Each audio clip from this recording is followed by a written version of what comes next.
네, 이번 시간에는 르네상스와 종교개혁에 대해서 알아보도록 하겠습니다.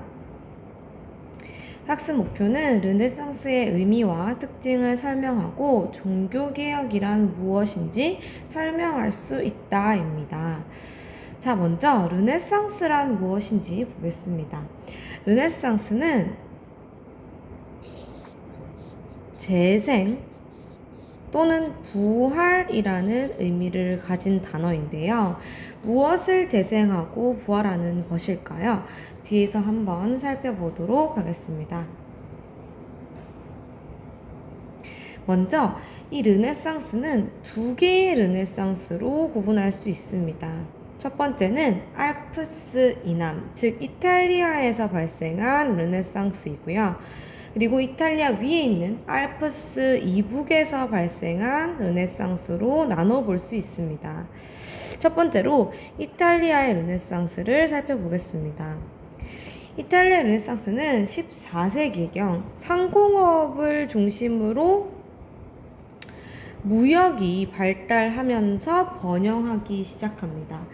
우리가 지난 시간부터 도시가 성장하고 상공업이 발달한다 이런 얘기를 했었는데, 이러한 특징이 가장 먼저 시작된 곳이 바로 이탈리아입니다. 이탈리아는 상공업과 도시가 아주 많이 발전했고요. 이 상공업을 통해서 부자가 된 사람들이 예전에 이 그리스, 로마의 유산들을 수집하고 이걸 연구하기 시작하면서, 지금은 중세이지만 고대의 이 그리스 로마의 유산들을 부활시키기 시작합니다. 그리고 그 부활이 가능했던 것은 이탈리아가 로마가 있었던 곳이죠. 그래서 그리스 로마 유산이 아주 많이 남아 있었기 때문이에요. 그래서 이탈리아 르네상스는 고대의 그리스 로마와 그 유산들을 다시 수집하면서 이것을 부활하고 이것을 재생시킨 문예 부흥운동이라고 볼 수 있습니다. 그리고 사실 이제 고대 것들을 부활시키는 것이기 때문에 상당한 시간차가 있습니다. 하지만 이 시간차를 메꿔준 사람들이 누구냐면, 우리가 십자군 전쟁 누구와 했었죠? 그렇죠. 이슬람과 했었죠. 십자군 전쟁을 이슬람과 했는데, 이슬람은 우리보다 먼저 그리스 로마의 고전을 연구하고 있었어요. 그래서 이슬람과 접촉하면서 이슬람이 해놓은 그리스 로마에 대한 연구를 여기서 받아들이게 된 거죠. 그리고 더욱더 꽃피우게 된 겁니다. 그래서 이탈리아 르네상스는 남아있던 이 고대 로마, 그리스의 유산을 다시 재생하고 부활시키는 문예 부흥운동이다 라고 보시면 됩니다. 한번 정리해 볼게요. 르네상스란 고대 그리스 로마의 문예를 부흥하는 건데, 그리스 로마 문예의 특징이 뭐였냐면 바로 인간 중심적인 문화였다는 것이죠. 대표적으로 이런 예시가 있습니다. 그리스 신화에 나오는 신들은 전부 다 인간의 모습을 하고 있는 거죠. 이러한 인간 중심적인 문화에 관한 연구를 중시하는 문예 부흥운동을 우리는 이탈리아 르네상스라고 부릅니다. 그래서 인간 중심적이다 라고 볼 수 있고요. 대표적인 문학 작품으로 뭐가 있냐면 페트라르카 라는 사람의 시인, 그리고 보카치아의 데카메론이라는 작품이 있습니다. 페트라르카의 서정시는 인간의 아름다움, 자연의 아름다움 이런 것들을 아주 사실적으로 묘사를 해 놓았고요. 보카치아의 데카메론은 인간의 욕망 이런 것들을 또 사실적으로 표현했습니다. 미술 작품으로는 대표적인 작가 한번 적어볼게요. 많이 들어봤을 거예요. 미켈란젤로, 그 다음에 레오나르도 다빈치, 그리고 한 명 더 추가하면 라파엘로와 같은 사람들이 있습니다. 작품 한번 볼까요? 요거는 이제 미켈란젤로의 다비상이죠. 인체의 아름다움을 사실적으로 묘사하고 있고요. 그 다음에 이 작품은 천지창조라는 작품인데 시스틴 성당의 그 벽을 이렇게 천장을 꾸며놓은 모습입니다. 역시나 미켈란젤로의 작품이죠. 그 다음에 이 작품은 최후의 만찬이라고 하는 레오나르도 다빈치의 작품입니다. 요거는 또 레오나르도 다빈치의 모나리자라는 작품이죠. 그리고 이 작품은 라파엘로의 아테네 학당이라는 작품입니다. 나중에 우리가 이 작품들 중에 두 작품을 골라서 한번 탐구를 해보겠습니다. 그리고 요거는 보티첼리의 비너스의 탄생이라고 하는 작품이죠. 여러분들 아마 한 번씩은 다 봤습니다. 그래서 이 작품에서 알 수 있듯이 그리스 로마의 그 과거 유산들을 표현해 놓았고요. 그리고 인체의 아름다움을 아주 잘 묘사해 놓고 있습니다. 자, 그러면 알프스 이북의 르네상스는 어땠을까요? 이 알프스 이북 르네상스는 가장 큰 특징이 앞서 봤던 이탈리아 르네상스와는 다르게 이탈리아의 그 그리스 로마의 문화유산의 양이 굉장히 적다는 겁니다. 왜냐하면 로마나 그리스의 본거지가 아니기 때문에 그리스와 로마 문화가 거의 남아있지 않아요. 그래서 이런 인간의 아름다움을 표현하는 방향보다는 현재 가장 심각한 문제, 이런 것들을 다루는 경향으로 발달합니다. 당시에는 교회가 굉장히 부패해 있었거든요. 그래서 부패한 교회와 현실을 비판하는 경향이 강했고요. 대표적인 작품으로 뭐가 있냐면 에라스미스가 쓴 우신예찬이라는 글이 있습니다. 자, 이거는 부패한 교회를 비판하고 특히 교황을 비판하는 그런 내용입니다. 그리고 토마스 모어의 유토피아라는 작품이 있습니다. 이 작품은 영국이 당시에 이제 경제적으로 좀 변하고 있었거든요. 이런 내용을 비판한 내용입니다. 그리고 국민문학도 발달했죠. 국민학, 모국어를 사용한 문학을 얘기하는데요. 이 문학도 발달을 하게 됩니다. 그리고 예술로 봤을 때는 그리스 로마의 그 신화들을 표현하거나 아니면 뭐 그 아테네 철학자 아니면은 그 그리스 신들, 이런 신들을 표현하기보다는 생생하게 당시 농민들의 삶을 표현한 작품들이 등장을 하는데요. 대표적으로 뭐가 있냐면 여기 있습니다. 반 에이크의 아르놀 피니 부부의 초상이라는 작품입니다. 그냥 이 당시의 평범한 부부의 모습을 사실적으로 표현해 놓았고요. 그 다음에 이 작품은 반 에이크 아니고요. 브리헐의 농가의 혼례라고 하는 작품입니다.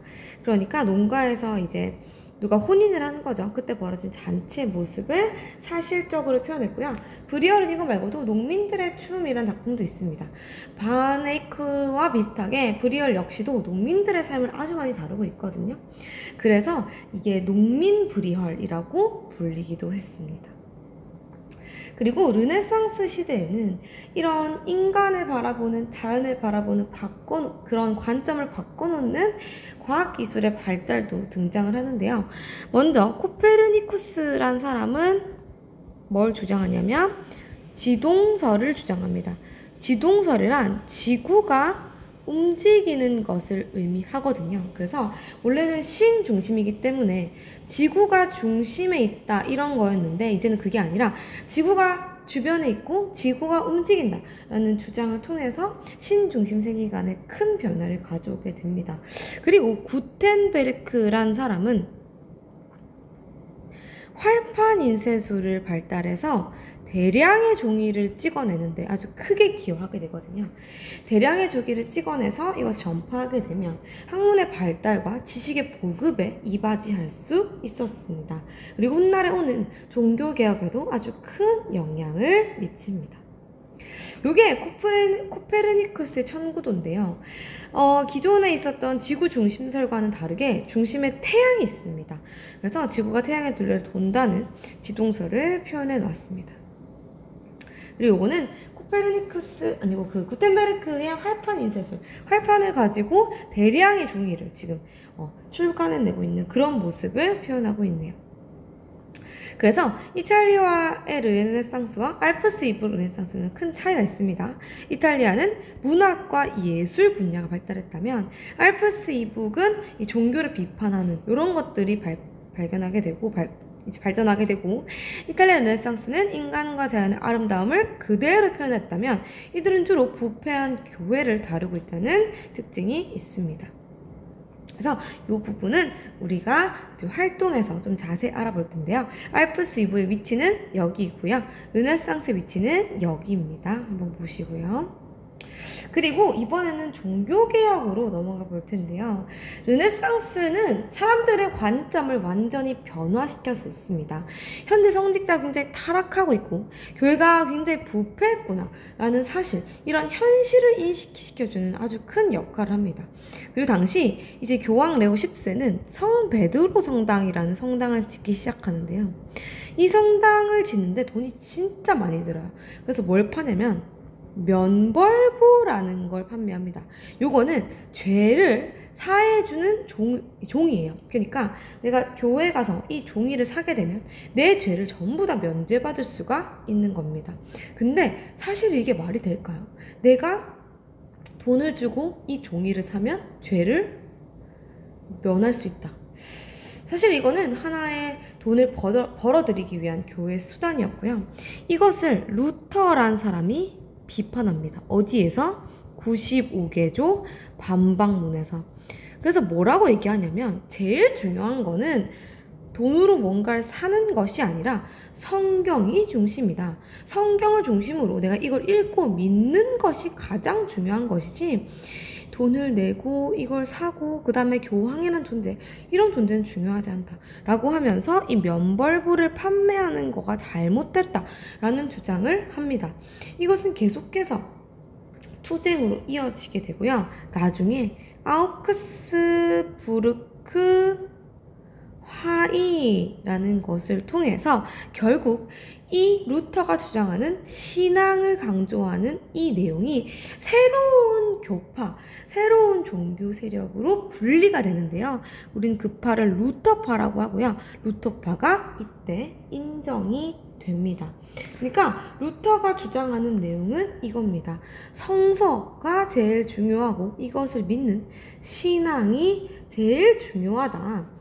그리고 그로부터 은총을 받는 것이 제일 중요하고 교황이나 성직자 이런 체제들은 중요하지 않다라고 하는 루터파가 공인이 됩니다.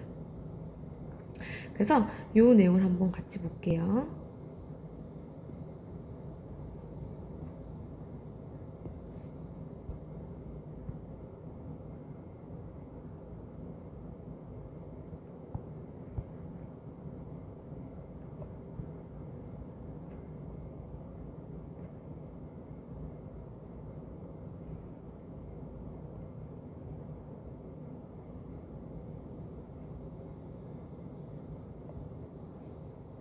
자, 이걸 지우고 싶은데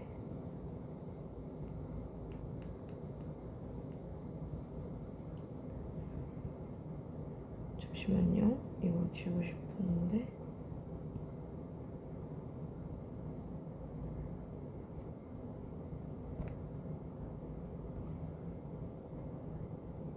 죄송해요. 다시 키겠습니다.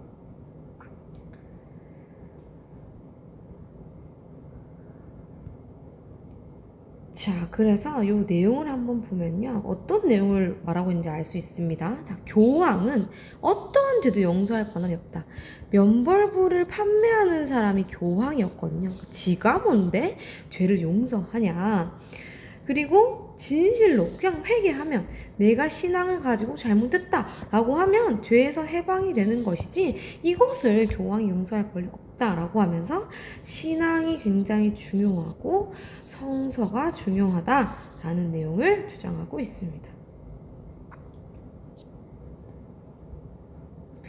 그래서 이 종교개혁의 바람은 정말 유럽 전체로 나아가서요. 또 다른 파가 등장하게 되는데 그 파는 스위스의 칼뱅파였습니다. 이 칼뱅은 더 무서운 소리를 합니다. 뭐라고 하냐면 인간은 이미 구원받을 사람이 정해져 있다 라고 하는 예정설을 주장을 합니다. 그래서 뭘 주장하냐면 그렇기 때문에 내가 현실 세계에서 내 직업에 충실하면서 경제적인 이윤을 추구하는 것, 그렇게 하면 나는 구원받을 수 있다 라고 생각을 합니다. 그래서 경제적 이윤을 정당화시킨다는 특징이 있습니다. 이런 다양한 파들이 등장하고 특히 이 칼뱅파는 경제적 이윤을 추구하기 때문에 상공업자들의 지지를 받습니다. 그리고 이러한 바람은 각 국가에도 영향을 미치는데요. 새로운 종교파들이 등장하는데 영향을 주게 됩니다. 좀 끝나면 마저 할게요.